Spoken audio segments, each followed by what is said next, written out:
Hello friends, നമ്മളിന്നൊരു ഇറച്ചിച്ചോറിൻ്റെ റെസിപ്പിയാണ് ചെയ്തെടുക്കുന്നത്. ഇതിനു വേണ്ടി ഞാനിവിടെ 3 സവാള എടുത്തിട്ടുണ്ട്. പിന്നെ ചെറിയൊരു പീസ് ഇഞ്ചിയും 6 അല്ലി വെളുത്തുള്ളിയും 3 പച്ചമുളകും ഒന്ന് ചതച്ചെടുത്തിട്ടുണ്ട്.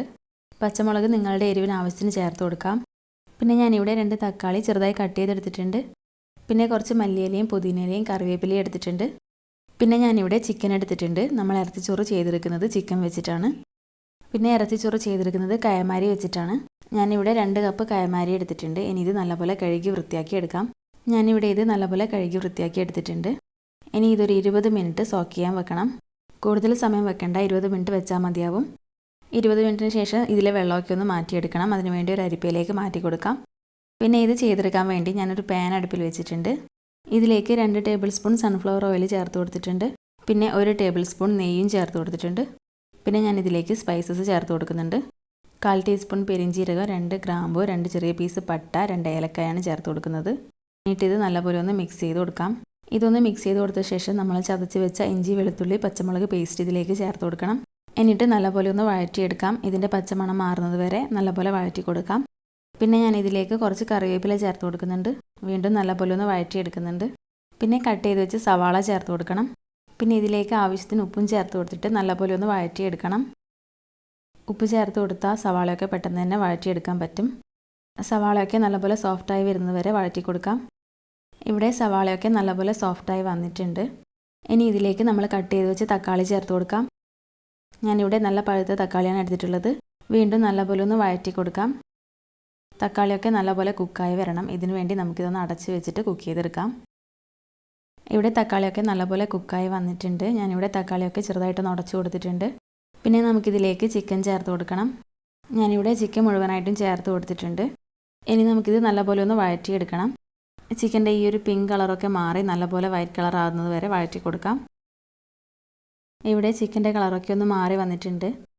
ഈ സമയത്ത് നമുക്കിതിലേക്ക് പൊടികൾ ചേർത്ത് കൊടുക്കണം.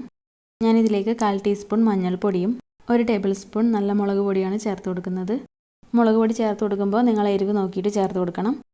പിന്നെ ഇതിലേക്ക് 1.5 ടീസ്പൂൺ മല്ലിപ്പൊടി ചേർത്ത് കൊടുക്കുന്നുണ്ട്. പിന്നെ 1/4 ടീസ്പൂൺ കുരുമുളക് പൊടി ചേർത്ത് കൊടുക്കുന്നുണ്ട്. എന്നിട്ട് ഇത് നല്ലപോലെ ഒന്ന് മിക്സ് ചെയ്തെടുക്കണം. മസാലയൊക്കെ ചിക്കനിലേക്ക് നല്ലപോലെ പിടിക്കുന്ന രീതിക്ക് മിക്സ് ചെയ്തെടുക്കാം. ഞാനിവിടെ ഇത് നല്ലപോലെ ഒന്ന് മിക്സ് ചെയ്തെടുത്തിട്ടുണ്ട്. ഇനി ഇത് അടച്ച് വെച്ചിട്ടൊന്ന് കുക്ക് ചെയ്തെടുക്കണം. ഇത് അധിക സമയം കുക്ക് ചെയ്തെടുക്കേണ്ട ആവശ്യമില്ല. ഇവിടെ ചിക്കനിൽ നിന്നൊക്കെ നല്ലപോലെ വെള്ളം ഇറങ്ങിയിട്ടുണ്ട്. പിന്നെ നമുക്ക് ഇതിൽ ഗ്രേവി എത്രയുണ്ട് എന്നുള്ളത് ഒന്ന് അളന്നെടുക്കണം. അളന്നെടുക്കാൻ വേണ്ടി ഞാനിതിലെ ചിക്കനും മസാലയൊക്കെ ഒന്ന് മാറ്റി കൊടുക്കുന്നുണ്ട്. നിങ്ങൾ ആദ്യമായിട്ടാണ് ചെയ്യുന്നതെങ്കിൽ ഇതുപോലെ ചെയ്ത് നോക്കണം. വെള്ളത്തിൻ്റെ അളവ് മാറിയാൽ റൈസ് നന്നായി വരില്ല. ഇനി ഞാനിതൊന്ന് അളന്നെടുക്കുന്നുണ്ട്. ഞാനിവിടെ ഗ്രേവി അളന്നപ്പോൾ എനിക്ക് 1 കപ്പ് ഗ്രേവിയാണ് കിട്ടിയിട്ടുള്ളത്. പിന്നെ നമ്മൾ 2 കപ്പ് റൈസ് എടുത്തത് കൊണ്ട് 3 കപ്പ് വെള്ളം വേണം. അതുകൊണ്ട് ഞാനിവിടെ 2 കപ്പ് വെള്ളം ചേർത്ത് കൊടുത്തിട്ടുണ്ട്.